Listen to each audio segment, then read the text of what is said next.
Shortly before 8 a.m. on March 20th, 1995, rush hour commuters in Tokyo began collapsing in choking, convulsing heaps. At the busy Kasamigaseki subway station, surrounded by Japan's government ministries, horrified bystanders watched as victims coughed up bloody foam and lost consciousness. Emergency crews rushed in wearing gas masks, uncertain what invisible poison gripped the tunnels. Within hours, it became clear that Tokyo had suffered a nerve gas attack unlike anything in modern history. The culprits were neither foreign spies nor enemy soldiers, but members of a Japanese religious cult, Aum Shinrikyo. The subway assault killed 13 people and injured over 5,500, shattering Japan's sense of public safety and shocking the entire world. So today we are going to dive deep into how Aum Shinrikyo and its charismatic leader, Shoko Asahara, transformed from a fringe spiritual group into a doomsday cult armed with chemical weapons. So sit back, relax, and take a deep breath. It's time to let the fresh air in.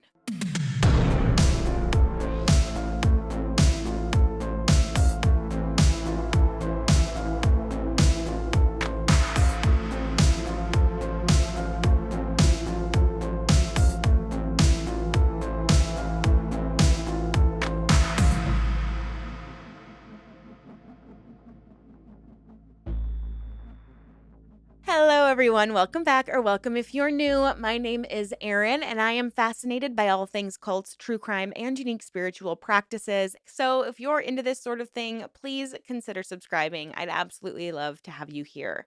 Now, I've been sitting on this topic for a very long time, and I'm happy to report that I have practiced the pronunciation so many times, even in the middle of filming this, because I've gotten a lot of feedback about my pronunciation skills, even for easy names. And these are a lot of like Japanese names. So I'm really trying my best here. I promise you. So just stick with me. But I've been practicing. So I really hope that you guys are seeing the improvement.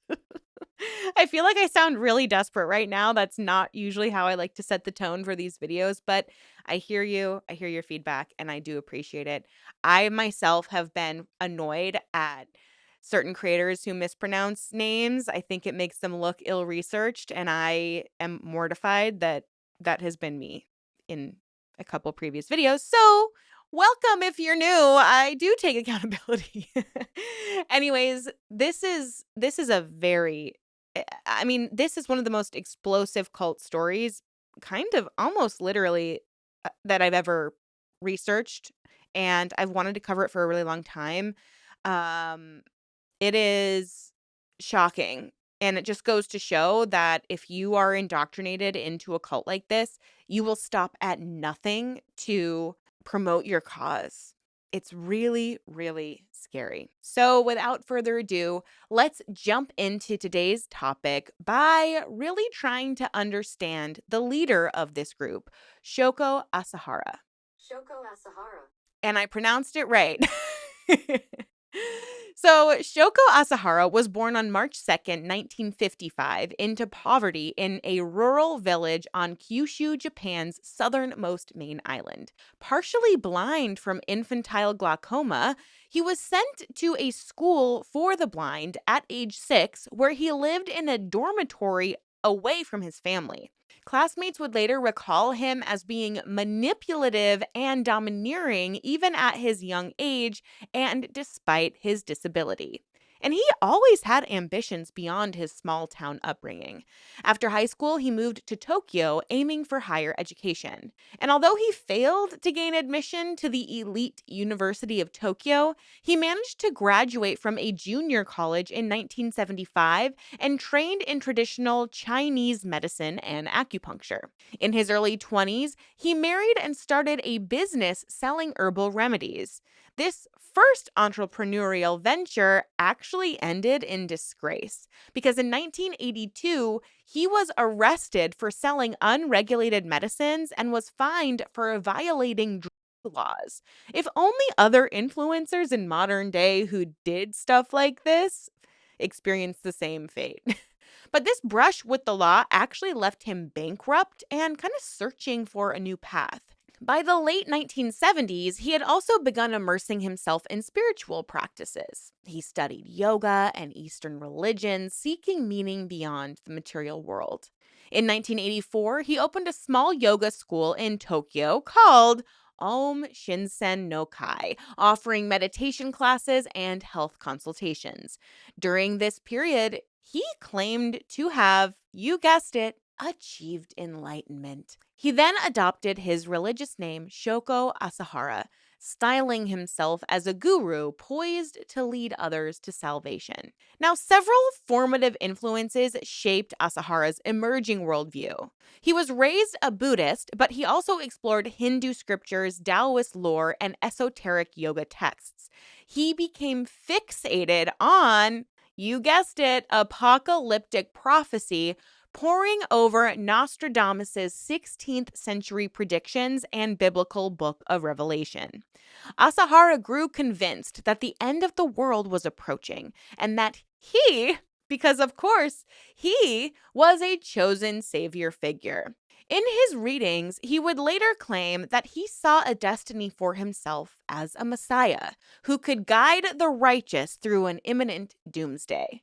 So, is that why you killed a ton of people and injured thousands? Because you're just so enlightened? This grandiose self conception would only grow in the years ahead, and he'd be emboldened by a circle of devoted followers and totally unchecked by any outside reality. So in 1987, Shoko Asahara formally established the cult Aum Shinrikyo, meaning Om Supreme Truth, and evolved his once modest yoga school into a totally new religious movement. What began as a small meditation group would, within just a few years, turn into a globe spanning cult with its own laboratories, arms inventory, and political agenda.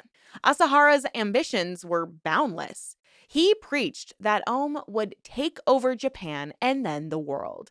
So, to pursue this vision, he structured Aum Shinrikyo less like a temple and more like a full blown institution, part monastery, part corporation, part military. Aum Shinrikyo developed a hierarchical structure with Asahara at the apex as the self proclaimed master. He appointed ministers among his lieutenants to oversee various divisions or ministries within the cult's operations. For example, Hideo Murai, a PhD physicist from Osaka University, was named Minister of Science and Technology, leading the cult's scientific endeavors. Kyohide Hawakawa, with a master's in architecture, became Minister of Construction, managing Aum's facilities and infrastructure. Fumihiro Joyu, an engineer with a master's in artificial intelligence, headed public relations, even running Aum's shortwave radio broadcasts. Aum Shinrikyo. Just had to practice it. It's not Aum, it's Aum. See, you guys? See? So there were other top members who held titles like Minister of Health and Welfare, who was biologist Seki Endo, and Minister of Justice, lawyer Yoshinobu Aoyama. Beneath them were more like the mid-level followers who lived communally, and then there was a larger base under that of kind of lay followers who, of course, contributed financially. This formalized structure gave Aum a pseudo-governmental identity as if it were a state within a state. And so I'm sure that to the people within the group, this also felt like it legitimized the group because, oh my gosh, we have all of this organization. We have all of these departments within this group. It probably didn't necessarily feel like a religion or a cult at all. It probably did feel like a business. And I think it's kind of similar to the structure of Nexium, where Nexium did have their leaders. They had Nexium itself. And then there were offshoots where you got to do, your arts and you got to do your men's group and your women's group and all of that. It's like, Aum Shinrikyo was this umbrella that had these departments. It's almost like it's operating its own little government. So now let's discuss a little bit about the ideology, because this is always what's like the most fascinating piece to me, because I always try to figure out, does it justify the behavior of a group, or the creepy behavior of a group, or, insert other adjective to describe what it is.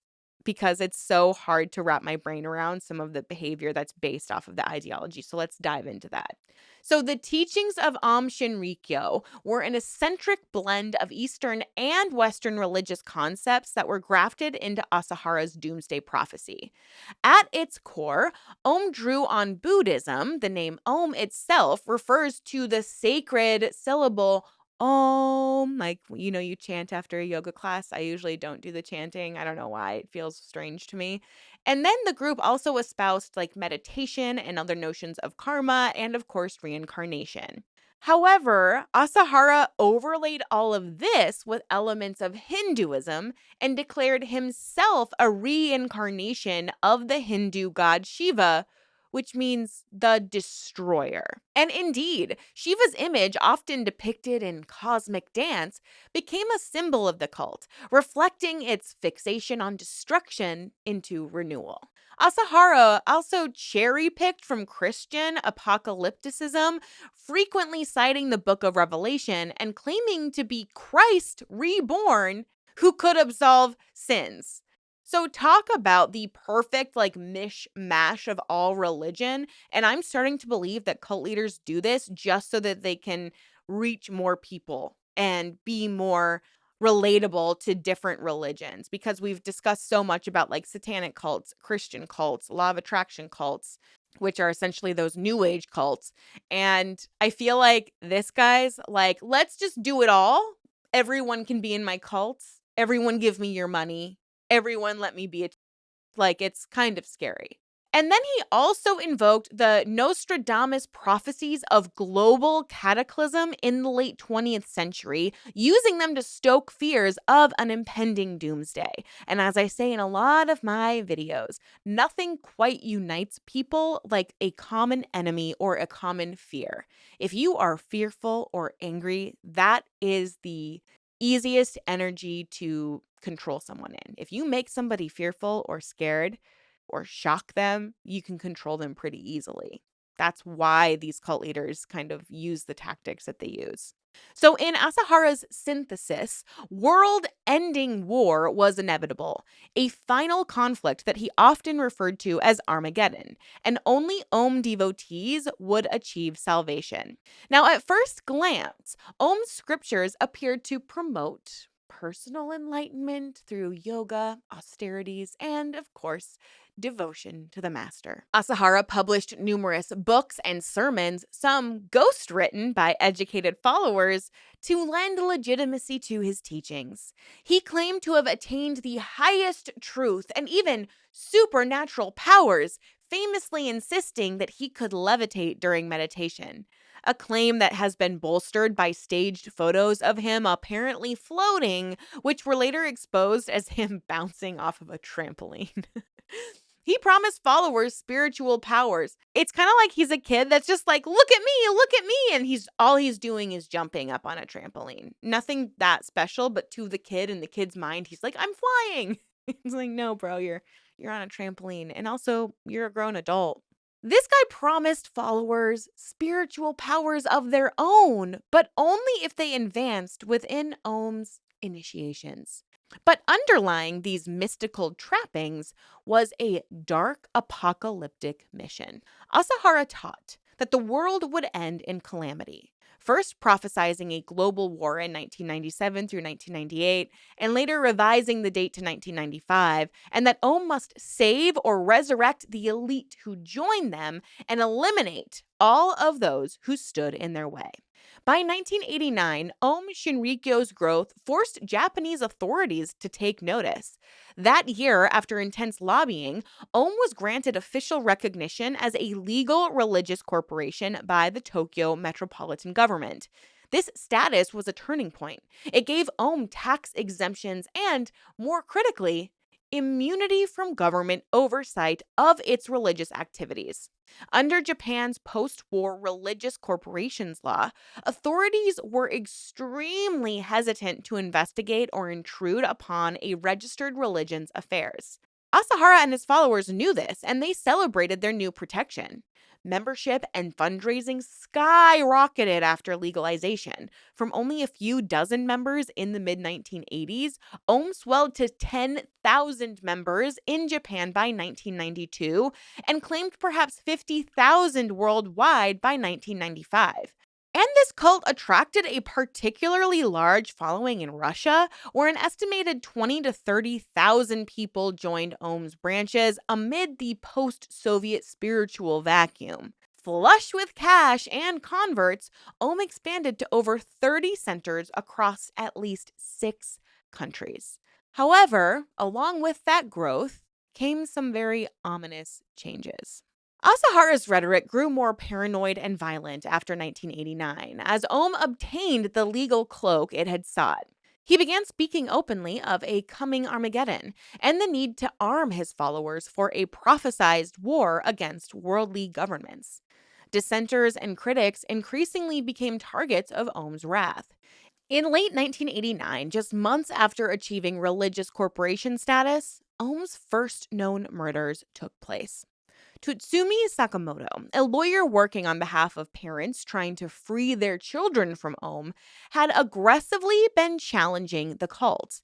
In November 1989, Sakamoto, his wife, and their infant son mysteriously disappeared from their Yokohama home. It would only emerge years later that Ohm members had kidnapped and murdered the entire Sakamoto family, silencing one of the cult's earliest critics. Their bodies were secretly buried for 6 years. And the cult, being emboldened by the authorities' failure to solve that crime, Asahara proceeded down an even bloodier path. While Aum Shinrikyo cloaked itself in the language of Buddhism and yoga, its practices grew increasingly extreme as Asahara tightened his grip.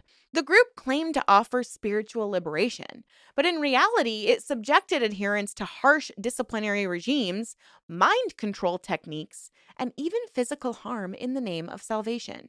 And understanding these internal practices is key to grasping how ordinary people were transformed into fanatical agents willing to kill for the cult. Seemingly innocent yoga classes, meditation workshops, or health seminars held on college campuses and in city centers. At these fronts, the group promoted itself as a path to enlightenment and healing. And those who showed interest would be invited to Om seminars and retreats.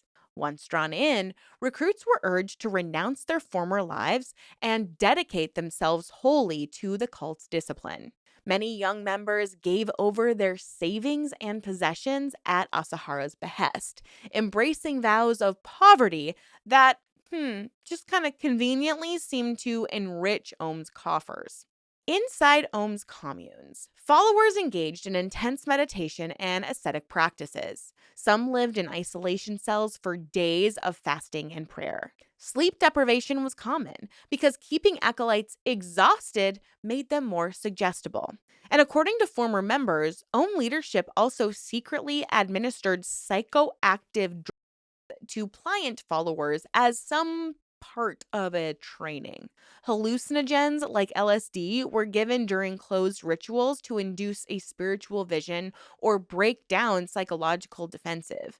One police raid in 1995 uncovered at least 10 grams of LSD powder in an Ohm facility, and this is very evident of the cult's use of mind-altering substances in its practices. I mean, if you're having this group meditation and people are sharing stories of the visions they're seeing, and you don't know that whatever your tea you're drinking or water or whatever it is laced with LSD.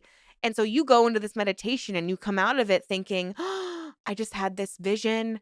I'm becoming enlightened. This cult is working for me. You're going to be totally disarmed and you're going to feel like, oh my gosh, I'm becoming enlightened. You're going to believe in what the leader is telling you. And these disciples who experienced induced hallucinations did interpret them as signs of Asahara's power or divine revelations. So this only further cemented their devotion to him. Ohm's initiations also became increasingly bizarre. Devotees paid steep fees for so-called miracle experiences. For instance, initiates could purchase a small vial of what was purported to be Asahara's blood or bathwater to be ingested as a sacrament. Yeah, it just makes me gag thinking about it. And these were sold for exorbitant prices. And others were outfitted with these headsets called PSI machines, which supposedly synchronized their own brainwaves to Asahara's. And so these quack devices often induced some trance like states. Through such means, Asahara was able to cultivate this aura of mystical authority. I mean, it would feel like your brain was interconnected with your cult leaders. And I feel like that would subconsciously make you feel like, oh, then he can see all of my thoughts too. I mean, followers began to see him as the literal only hope of salvation in a corporate world. And Asahara's teachings started to take a sinister turn in the early 1990s because he was starting to prepare his flock for what he insisted was that inevitable apocalypse. He preached that World War III was coming. It would be a global conflagration ignited by Japan's enemies. In a 1989 tract called The Destruction of the World, Asahara prophesied a war between Japan and the United States that would begin in 1997. By 1993, he was warning that from now until the year 2000, a series of violent phenomena will occur. Japan will become a wasteland as a result of a nuclear attack. In large cities, only 1/10 of the population will survive. 9 out of 10 people will die. This is what he told people. I mean, they were probably horrified and scared. They probably started doing everything they could to prepare for the literal end of the world. But like all doomsday prophesizers, he ended up changing the date of this Armageddon. So he would transform this date to November 1995 and would begin to hint that Aum might have to trigger these events because, after all, this disaster would be for the betterment of the world and humanity as a whole. So in July of 1993, Asahara wrote, quote, "I am certain that in 1997, Armageddon will break out. I stake my religious future on this prediction," unquote. But internal police documents would later show that by late 1994, Aum's leaders decided to move up their timetable, suspecting that the final war would commence in November 1995. In Asahara's apocalyptic vision, Aum members were the chosen ones who would survive and inherit the earth, and everyone outside of the cult was expendable or even deserved death, all for the greater cause. Also, they could survive, right? Also, they could dominate the world and make humanity better. Okay. To rationalize all of this violence, Asahara warped a Buddhist concept called Poa. In traditional Tibetan Buddhism, Poa refers to the transference of consciousness at the moment of death, sometimes in a ritual context. Now, Asahara twisted this into a doctrine that said that killing people with compassion would elevate a victim's soul and relieve all bad karma. Like, you can't even try to rationalize that. So, if you kill someone with compassion, that person's soul would have all of their karma eliminated. So then that means that murder would become a form of mercy in Aum's ideology, especially when it was applied to those who were blocking your own salvation. So this dangerous idea gave spiritual cover for the cult's growing hit list. Asahara specifically identified various enemies like defectors, that lawyer, judges, and eventually masses of ordinary citizens as obstacles to Aum's divine mission. He taught that by removing these obstacles via Poa wasn't a sin, but a mandate.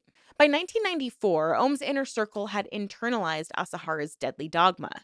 Disciples were not only willing to die for the cause, they were willing to kill for it, believing that such acts would cleanse the world's karma and even perhaps their own. Those in the cult's science and technology ministry and the health and welfare ministry began applying their technical skills towards weapons of mass murder, convinced it was in service of a holy war.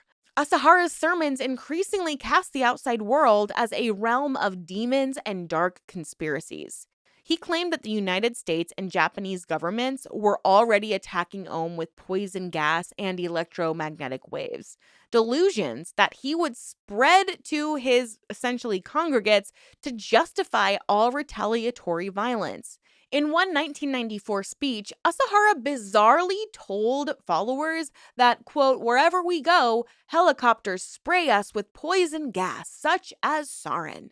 The gas attacks have already happened. Perhaps the nuclear bomb will be next, unquote. This was a very paranoid narrative, and it primed Ohm's members to strike back preemptively at a society they were told was out to get them. Now, within Ohm's communes, and most notably the sprawling compound at the base of Mount Fuji, daily life oscillated between Spartan spiritual exercises and, of course, preparations for war. Followers rose before dawn for chanting and yoga. Many adhered to vegetarian diets and totally abstained from alcohol and sex. But any semblance of peaceful routine was undermined by the cult's culture of fear. Harsh punishments awaited those who disobeyed orders or tried to leave. Members could be confined in isolation cells for days, doused with cold water, or beaten under the guise of ascetic training. Some dissidents simply disappeared. One early victim was a young member named Kotaro Okita, who attempted to escape Ohm. But he was caught, accused of betraying the master, and hanged at the compound in 1994. His body was then incinerated to destroy the evidence.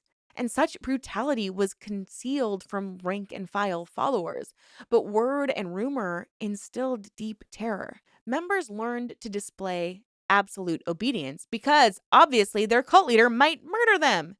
When Asahara ordered his flock to undertake bizarre tasks, from donating all of their family's assets to physically attacking strangers, they complied as if they were carrying out divine will.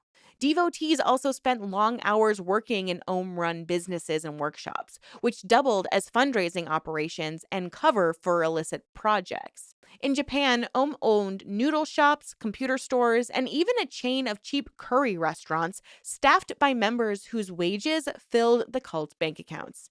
In one perversely effective scheme, Ohm would target rural towns by proposing to establish an Ohm branch locally, knowing that the terrified townsfolk might pay them not to come because they were so afraid of this organization, this religion, that also could not be interfered with by the government at this point. It is just shocking. And in one case, Ohm extorted around $9 million from a community in exchange for not moving in. $9 million. $9 million. Overseas, the cult acquired a tea plantation in Sri Lanka and an import export business in Taiwan, among other ventures, all to generate income and procure materials. And these funds bankrolled the cult's more sinister purchases, including those chemicals, lab equipment, firearms, and even a Russian built Mi 17 military helicopter that was smuggled into Japan in 1994. And despite this draconian reality, Ohm's adherents remained bound to the cause by the genuine belief that they were on a mission of cosmic importance. Asahara convinced them that by faithfully following his teachings and carrying out his orders without question, they would survive the looming apocalypse and usher in a new spiritual age. He often dangled the promise of attaining the highest spiritual state or supreme truth, which only he had achieved. Only through him, he said, could one reach enlightenment or escape the terrible fate that was awaiting the unenlightened masses. This powerful mix of fear and hope allowed Asahara to command extraordinary loyalty. Many of Ohm's members were highly educated idealists in their 20s and their 30s. They were considered the best and brightest from some top universities and prestigious jobs. Yet they surrendered their critical thinking to this cult's internal logic. In their minds, the ends justified the means. If committing lethal acts would save their own souls or even the world, it was not only justified, but it was righteous. And of course, it always puzzles people how anyone can get into a cult, but especially a doomsday cult in modern Japan who managed to enlist not only society's marginalized, but also its elite. Aum Shinrikyo's recruitment success was built on tapping into the spiritual void and disillusionment that was felt by segments of Japan's population in the late 80s and 90s. The cult then reinforced commitment through classic cult indoctrination techniques and outright coercion. A significant number of Ohm's followers were young graduates, scientists, engineers, and professionals. They were often intelligent people who nonetheless felt unfulfilled or alienated in Japan's rigid and materialistic society. One former member noted that many Ohm recruits were young intellectuals, the modern day millennials, who had dropped out of Japanese society searching for deeper meaning. Shoko Asahara skillfully targeted this demographic. Through his early yoga classes and lectures, he presented himself as a compassionate guru, offering personal transformation and a higher purpose. His message blended science and spirituality, intriguing those with more technical backgrounds. For example, Ohm's materials spoke of merging quantum physics with Buddhist enlightenment or achieving psychic powers through scientific means. And this is an intoxicating mix for those curious minds. And Ohm established an entire division called the New Followers Agency that was devoted to recruitment drives. Their methods ranged from the traditional to the creative. On college campuses, they would run yoga and meditation workshops and health seminars on herbal remedies, and this would draw in students who were concerned with wellness or even stress release. The group also operated bookstores and new age shops selling Asahara's books and occult literature, which also doubled as recruitment hubs. Ohm even leveraged its secular businesses. It owned several computer stores under the name Mahaposya during Japan's early 90s PC boom, so young tech enthusiasts who frequented these shops were totally proselytized by staff. And in one unusual tactic, Ohm ran cheap noodle restaurants near universities, and if a patron showed any philosophical curiosity, the server might just discreetly slip them a flyer for an Ohm event. And internationally, Ohm used media to cast a wider net. It secured a shortwave radio broadcast in Russia, beaming sermons and calls for disciples all across Eurasia. The cult also had programs on local Moscow TV in the early 90s, coinciding with that surge of Russian converts. In each setting, Ohm's initial presentation was tailored to the audience: scientific and rational for the engineers, gentle and compassionate for the spiritual seekers, and revolutionary for the disaffected. Now, once someone attended a few Ohm meetings or courses, the group moved quickly to escalate their commitment. Newcomers were invited to weekend yoga retreats at the main compound, where they were totally isolated from outside influences and completely bombarded with Ohm's doctrine. Sleep and protein were often in short supply at these retreats, and this was a tactic used to weaken resistance. Charismatic senior members shared stories of their own quests for meaning and how Ohm had fulfilled them. They emphasized the urgency of joining fully, warning that time was short before the prophesized calamities. Through love bombing and creation of an intense group atmosphere, recruits often experienced a kind of conversion euphoria. And those who hesitated to cut ties with their outside life were told that only by renouncing worldly attachments could they progress spiritually. And obviously, this is a classic cult demand. Ohm reinforced this by teaching that salvation from the apocalypse required absolute faith and complete surrender to the master. And many recruits soon gave large donations or turned over their own property to prove their devotion. A majority, quote, innocently turned over most of their assets to the cult, unquote. And according to investigators, this ranged from a few thousand yen to entire homes. And the cult's wealth ballooned through these contributions. One estimate puts Ohm's total assets at $1 billion by 1995. So, sinking so much cost into a group, into your enlightenment, made it psychologically harder for members to leave and admit their errors. And inside that group, Ohm used systematic psychological manipulation to cement loyalty. Members were kept on strict schedules of chanting, fasting, and training that allowed little time for them to think critically or maintain outside relationships. The cult, of course, also fostered an us versus them mindset. Asahara's sermons incessantly portrayed the outside world as degenerate and dangerous, while elevating Ohm as the sole refuge of truth. So, this instilled this fear of leaving. Ex members were told that they would accumulate terrible karma or be doomed in the impending apocalypse. And Ohm did not shy from literal enforcement. Testimonies and later indictments revealed the group kidnapped some who tried to quit and would subject them to confinement and abuse. Families of recruits who came to Ohm's gates demanding their return were sometimes physically assaulted by cult security teams. And these extreme measures sent a clear message internally. Betrayal of Ohm would be met with merciless punishment. The cult had a particular interest in recruiting individuals with special skills or access. In secret, Ohm developed a strategy to infiltrate Japan's self defense forces and police. The PSIA later discovered Ohm had compiled lists of hundreds of SDF personnel and actively tried to enlist them. The group succeeded to a degree by the mid 90s, and around 20 active or former SDF members were confirmed Ohm believers, including at least 3 SDF officers who served as trainers for the cult's own paramilitary drills. Similarly, Ohm recruited a handful of junior police officers and even low level government clerks seeking insider information.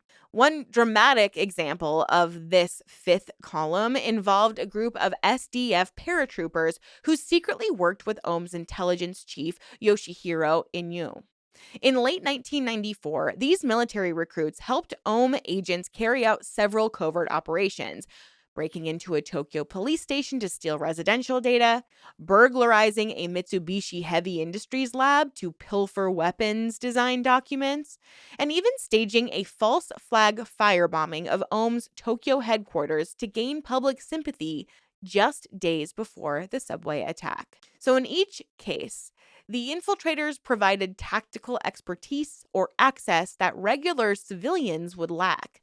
And in perhaps the most consequential act, sympathetic SDF insiders leaked word to Ohm that police were planning a mass raid on the cult in March 1995. Forewarned of an imminent crackdown, Asahara and his lieutenants accelerated their attack plans, a direct link between their infiltration efforts and the tragedy that would unfold on March 20th, 1995. And remarkably, even after Aum's crimes were exposed following that subway gassing, the cult continued to attract new acolytes for a time. In late 1995, months after the attack, investigators noted that Aum, which was by then under intense scrutiny, was still managing to recruit young people who were drawn to its nihilistic mystique. Fumihiro Joyu, the handsome spokesman who later became the de facto leader after the Asahara arrest, attained pop star status among some Japanese youth. He was even termed a teen idol, with schoolgirls writing him fan letters. And this chilling fact just underscored how alluring the promise of belonging and higher purpose can be, even when a group's horrific acts are public knowledge and the de facto leader is somewhat attractive. Additionally, a core of highly educated believers became Asahara's instruments for implementing violence. Hideo Murai, the science minister, was an astrophysicist by training, soft spoken and brilliant, and he handled the development of chemical weapons and other technologies. Murai's logical mind was somehow co opted to plan mass murder. At one point, he chillingly justified the use of sarin by quoting Asahara's teaching that it would prevent the larger suffering of Armageddon by striking enemies first. Masami Tsuchiya, Ohm's chief chemist, was another paradox. A talented organic chemist who joined because Ohm offered better lab facilities than academia did. She has synthesized the cult sarin and VX nerve agents. In later confessions, he claimed he compartmentalized his moral qualms, focusing on the technical challenge and trusting that Asahara's aims were somehow righteous. Seiki Endo, a virologist, led the biological weapons project. He was painfully shy and earnest and entirely convinced that producing anthrax or another toxin might save Ohm's believers from their foes. These men exemplified how intellect alone did not inoculate against fanaticism. They simply employed their intellect to rationalize the cult's warped logic.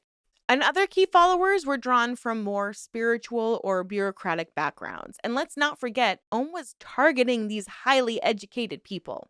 Tomomitsu Nimi, for instance, served as Asahara's security chief and personal bodyguard. Nimi had no advanced degree. His distinction was absolute loyalty and a capacity for ruthlessness. He personally carried out VX nerve agent attacks on dissenters and enemies at Asahara's direction. When Nimi stabbed an anti Ohm activist with an umbrella tip loaded with VX in 1994, killing the man, he believed he was performing a meritorious act to protect his guru. Ikuyo Hayashi, by contrast, was a cardiologist who gave up a prestigious hospital to join Ohm. Hayashi became one of the 5 perpetrators on the subway, puncturing a sarin bag on the Kyoto Line train. Later, racked by guilt, he would surrender to police and provide deeply introspective testimony. He explained that he had fallen under Asahara's spell, convinced that only Ohm's truth mattered, and that he obeyed the sarin attack order, hoping it would ultimately save Japan from a greater cataclysm. Hayashi's journey, in particular, from healing patients to poisoning strangers, is one of the most tragic stories of this cult. It illustrates the power of group coercion and ideology over your own individual conscience. Now, psychologists have noted a few common threads among Ohm's inner circle. Most were extremely idealistic and driven. They earnestly wanted to find a higher purpose or save the world, and Ohm gave them a channel for that desire. Many also had an authoritarian streak. They were comfortable in a very rigid hierarchy with clear answers, perhaps explaining why they acclimated to Ohm's top down commands. The social environment in Ohm rewarded fanaticism. The more one proved willingness to do anything for Asahara, the more status they would gain. So, this positive feedback loop for extremist behavior created almost a competition of devotion in which the end point was almost always violence.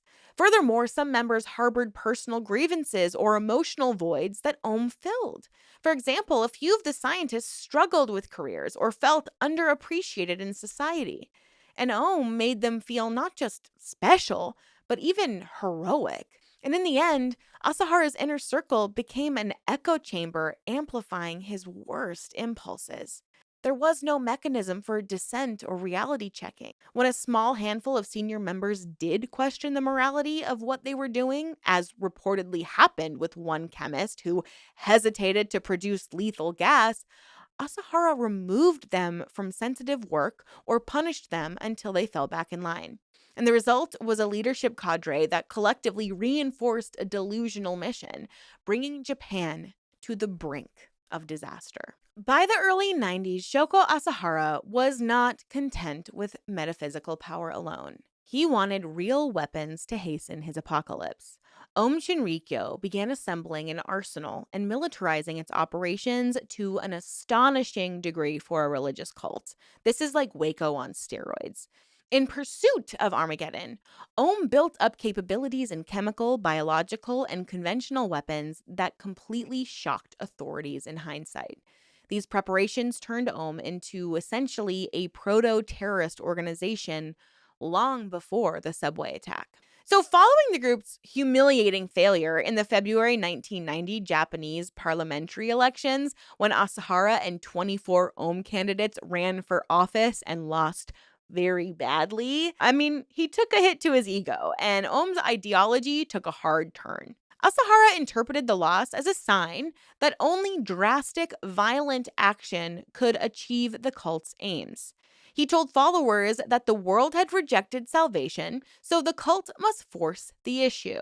All because the country didn't want to vote for a cult leader and all of his friends to run a country. If only America had the same fate, but that's not what this video is about. So soon after, Aum set out to create its own militia. One major project was to manufacture automatic rifles on a large scale. In 1994, Aum operatives acquired machining equipment and blueprints to produce copies of the AK-74, a modernized version of the AK-47 assault rifle. They installed computer-controlled metal lathes at the main compound and got to work fabricating gun parts. Investigations later found that Asahara aimed to have 1,000 AK-74 rifles made for his army of God.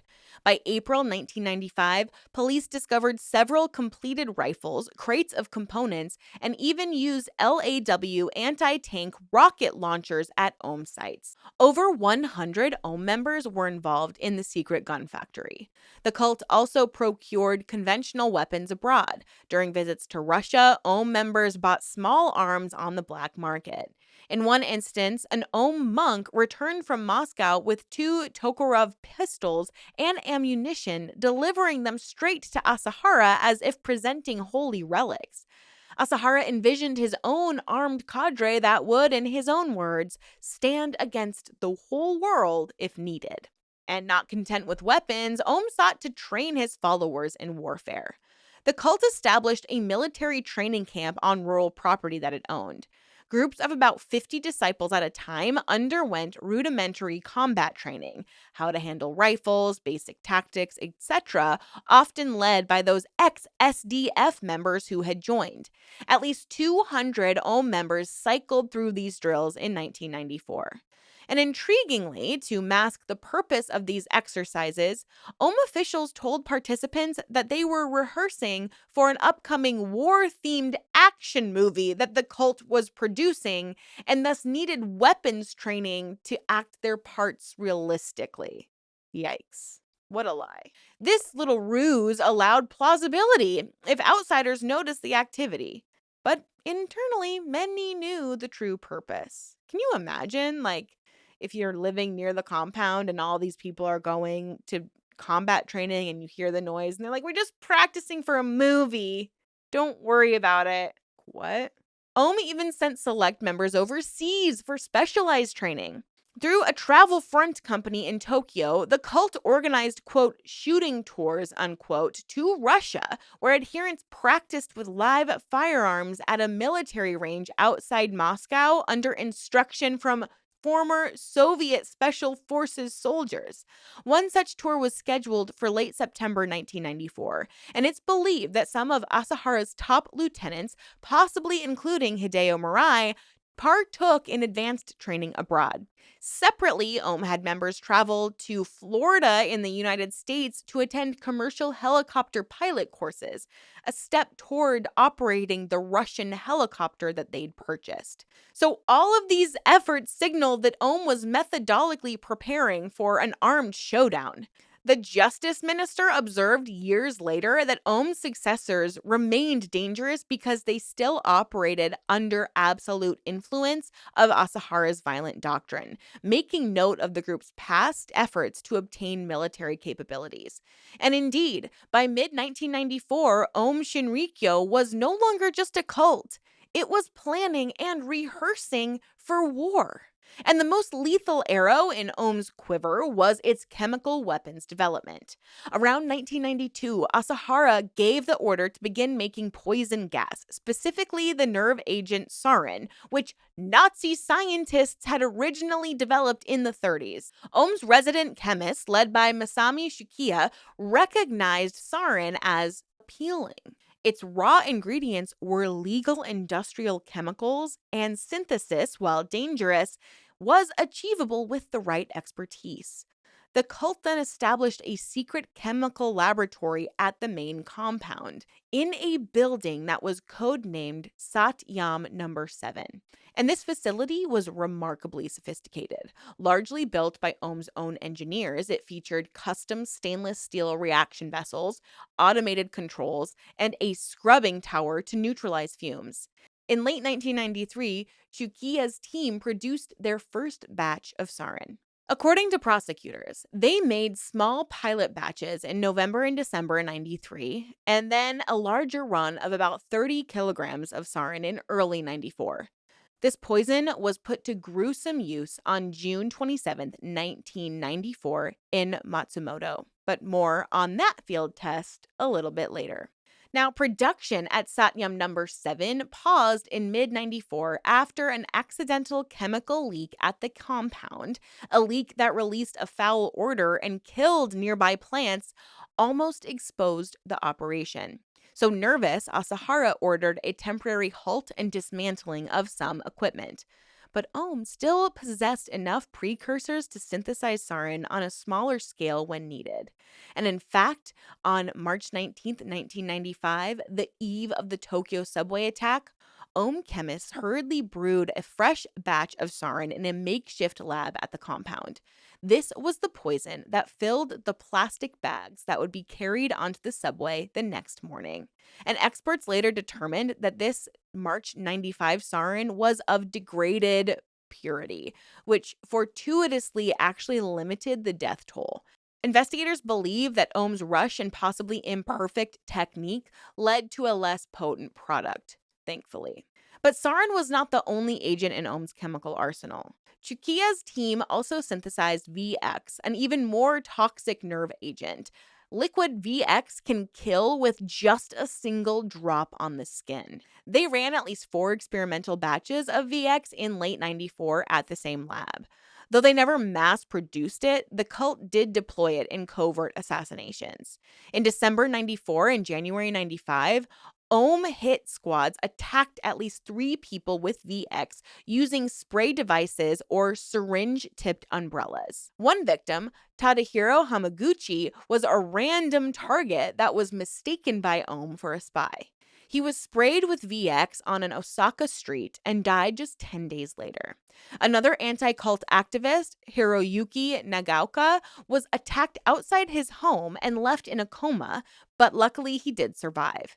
Traces of this nerve agent were later confirmed in his blood. These VX attacks in winter of 94 and 95 were essentially practice murders, hoping to refine Ohm's ability to silently eliminate enemies. And the cult had ambitions for other poison gases too. Documents seized after the Tokyo attack showed interest in 2 other World War II era nerve agents.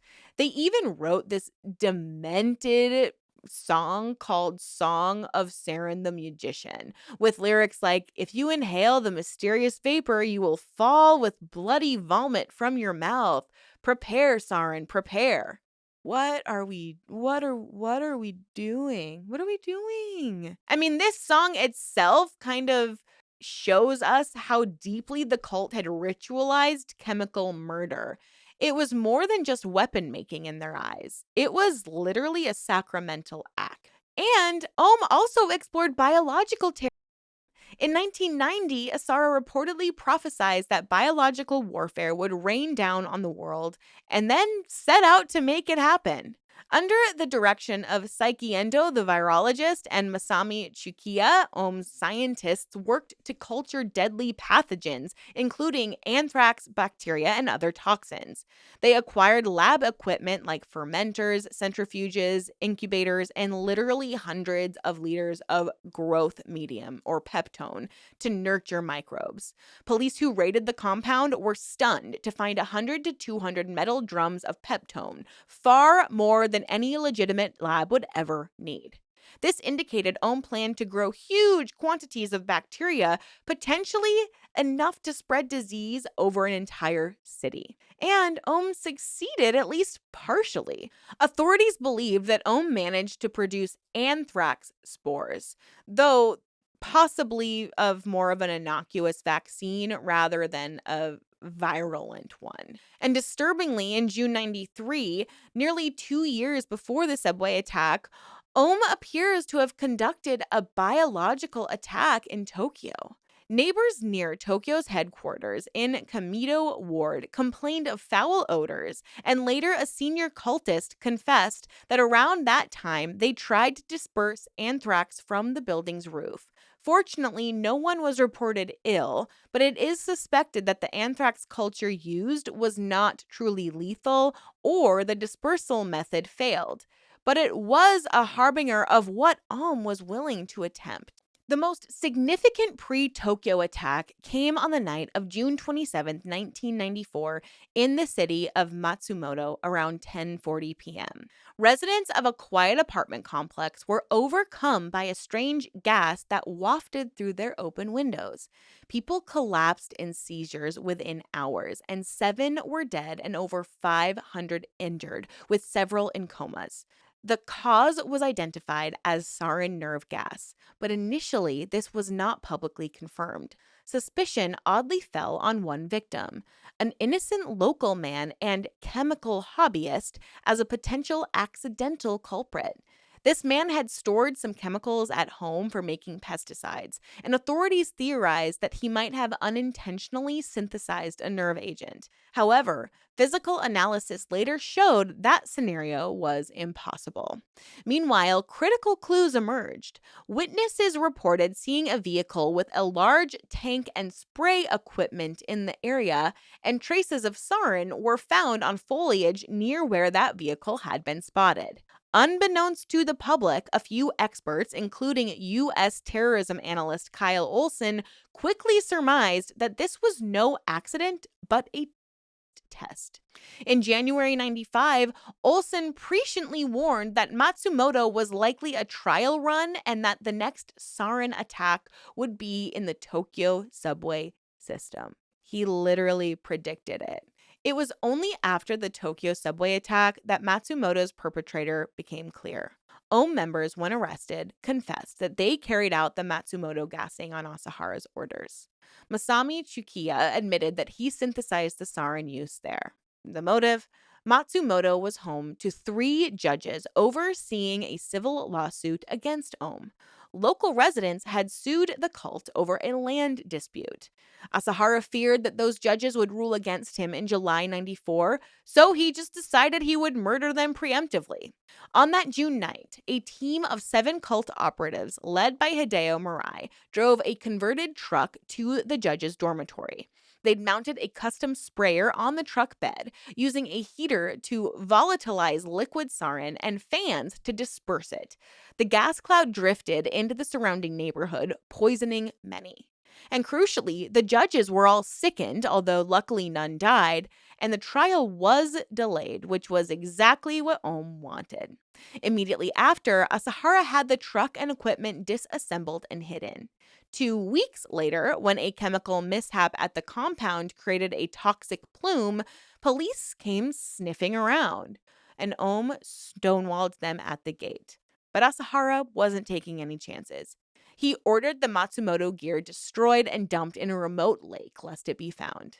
And ironically, had authorities pushed into the compound, they might have uncovered Aum's arsenal and prevented the Tokyo disaster.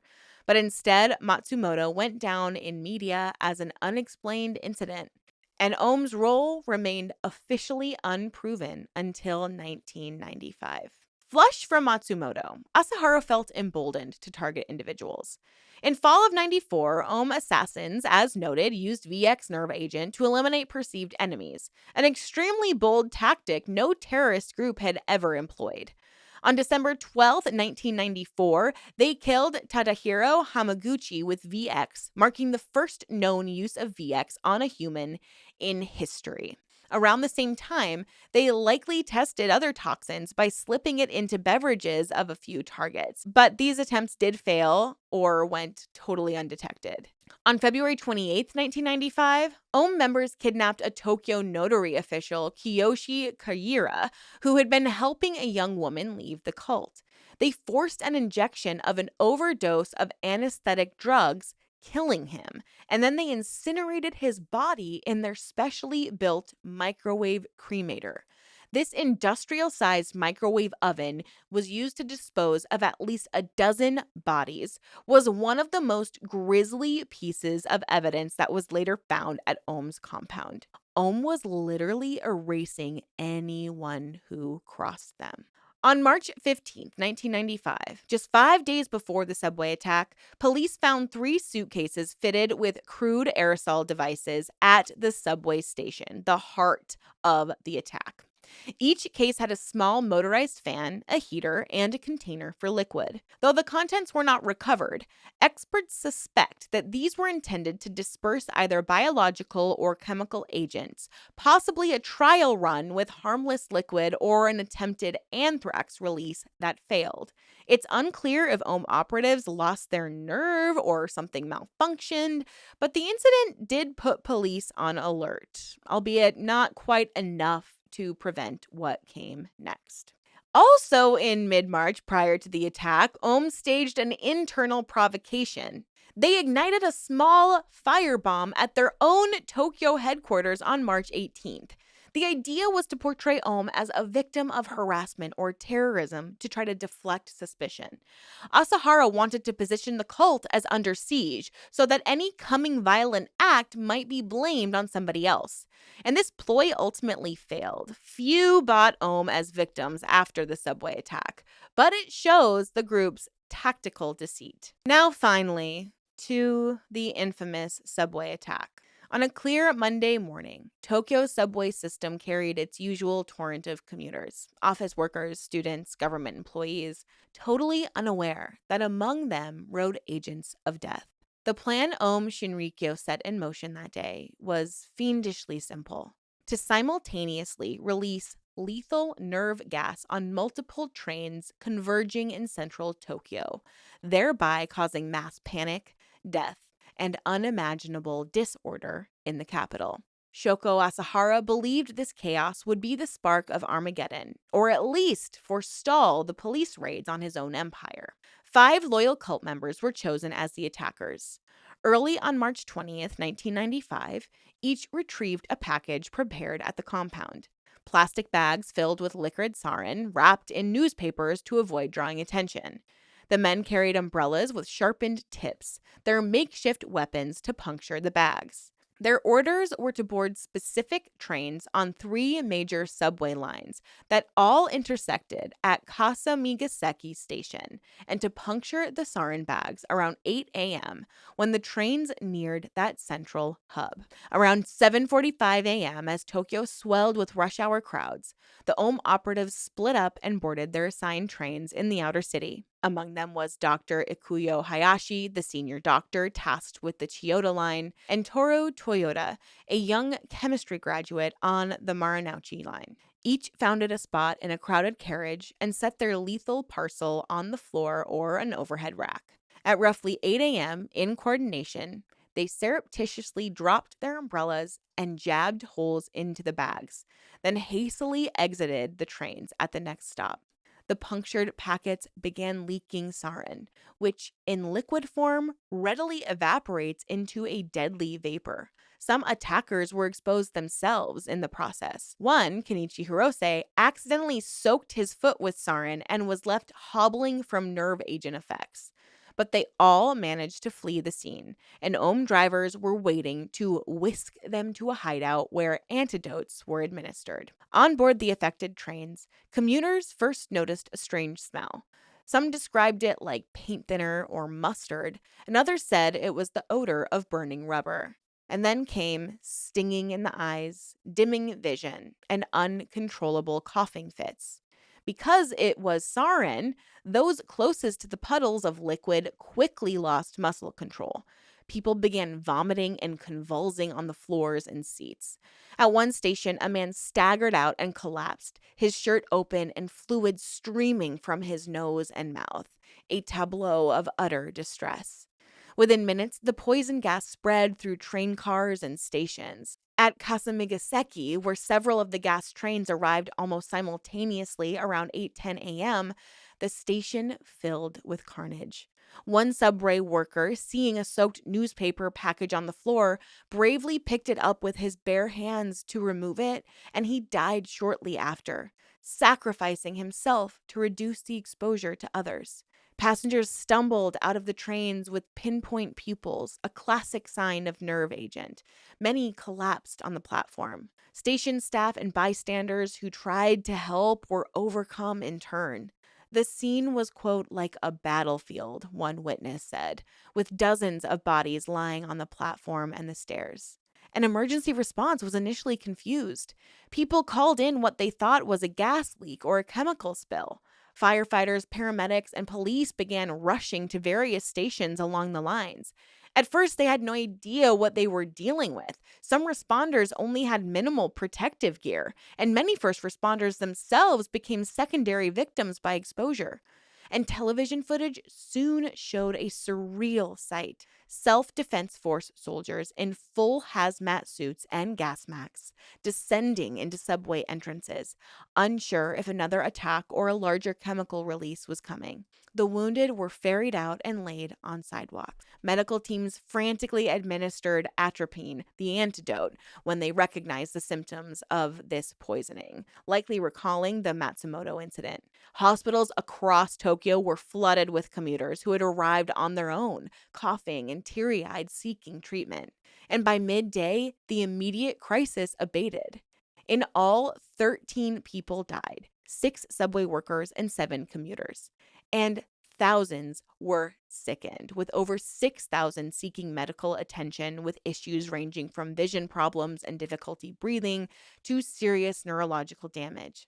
Many were hospitalized in intensive care, and some survivors would suffer lasting effects like chronic PTSD and eye trouble that persisted for years for hundreds of them. Given the potency of sarin, it is widely acknowledged that the toll could have been far worse. Chemical experts later determined that the sarin batch used was only 30% pure, and the crude dissemination of plastic bags on the floor rather than an aerosolized spray did limit the reach.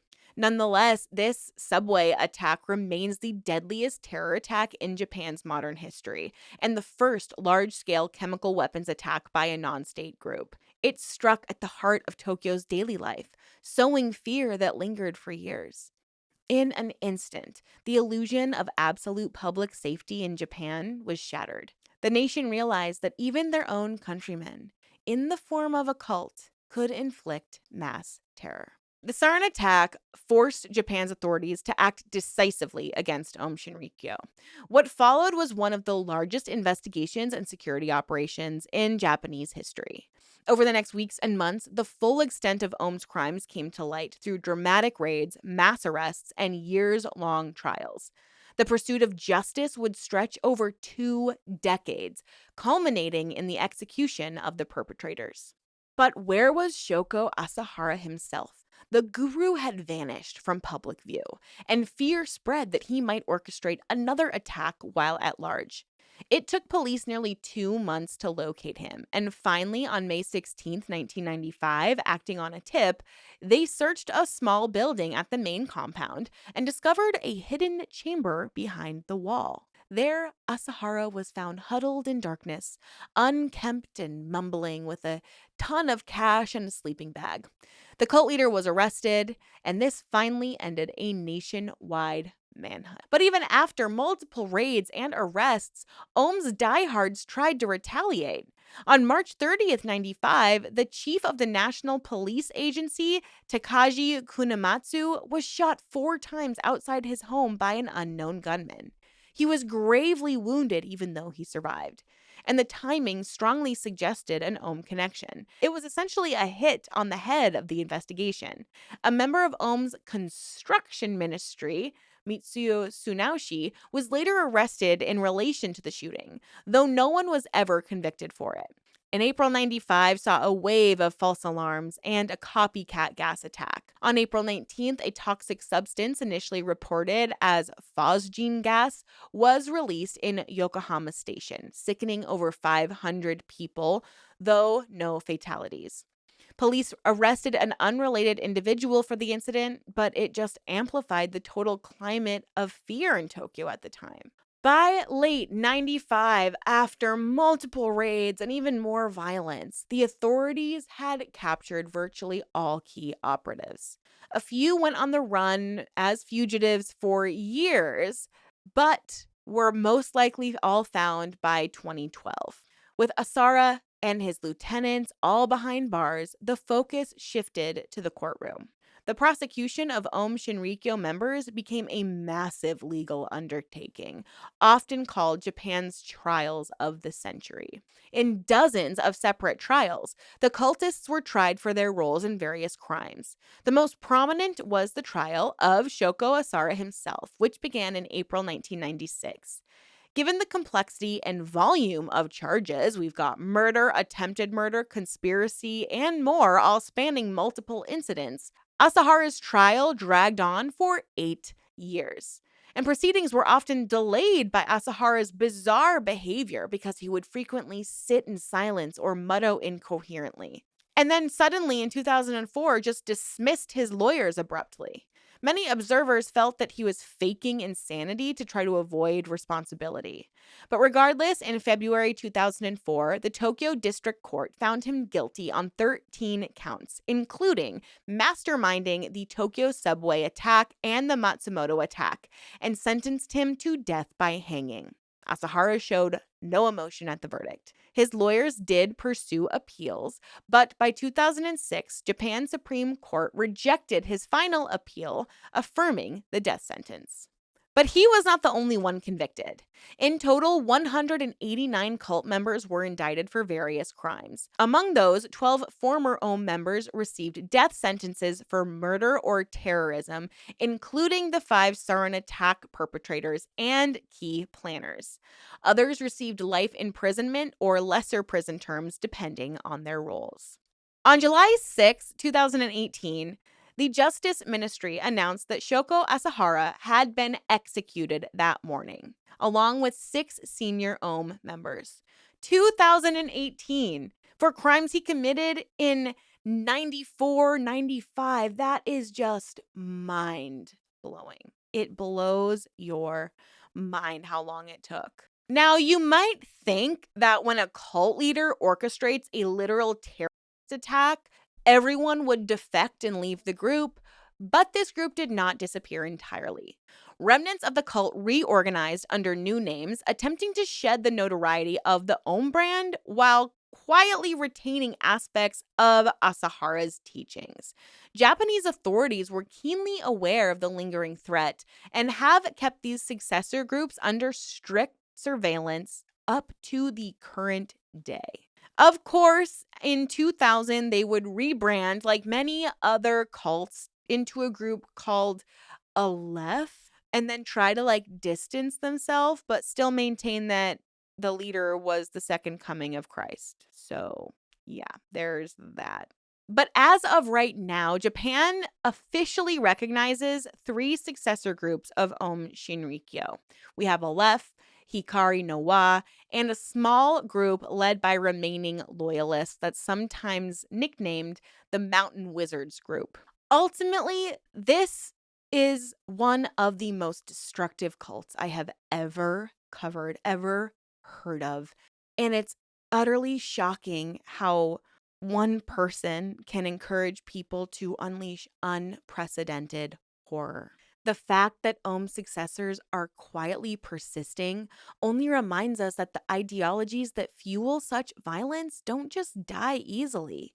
Eternal vigilance by governments, communities, and individuals is needed to prevent history from repeating such atrocities. And in the end, Aum Shinrikyo's journey from a meek yoga group to a terror cult remains an almost unbelievable and chilling account of faith perverted into fanaticism. Shoko Asahara, the self-styled messiah, led thousands down a path of destruction, ultimately to save the world by destroying it. The Tokyo attack demonstrated the devastating power some fringe group or cult can actually wield, and it has left an indelible scar on a peaceful nation. In the 30 years since, Japan has worked to ensure never again does something like this happens, even as those remaining Aum groups lurk in the shadows. This cult really reveals how vulnerable we are as humans. It really doesn't matter how smart you are. I mean, This man targeted some of the country's most well educated, all because he wanted their help in creating weapons of mass destruction, essentially. So, if you ever think you or someone you know is too smart to get into a cult, you are exactly the target for that cult leader. You might have a special skill, and some cult leader might pour into you and butter you up and make you feel even smarter than you already feel because you have a skill set that they want to exploit. This is such a good example of that. A lot of people think they're too smart to get involved in a cult. They think they're, really street smart and can see all of the red flags. But there is such a deep seated insidiousness in groups like this and such a methodological approach to drawing people in that even the smartest individual can get sucked in. So please let this be a cautionary tale. Never think that you're too smart or too this or too that to get sucked into a cult or an otherwise abusive situation. Please, please, please take care of yourself. I am so excited to hear what you have to say about this episode. I think I did pretty good pronouncing the names.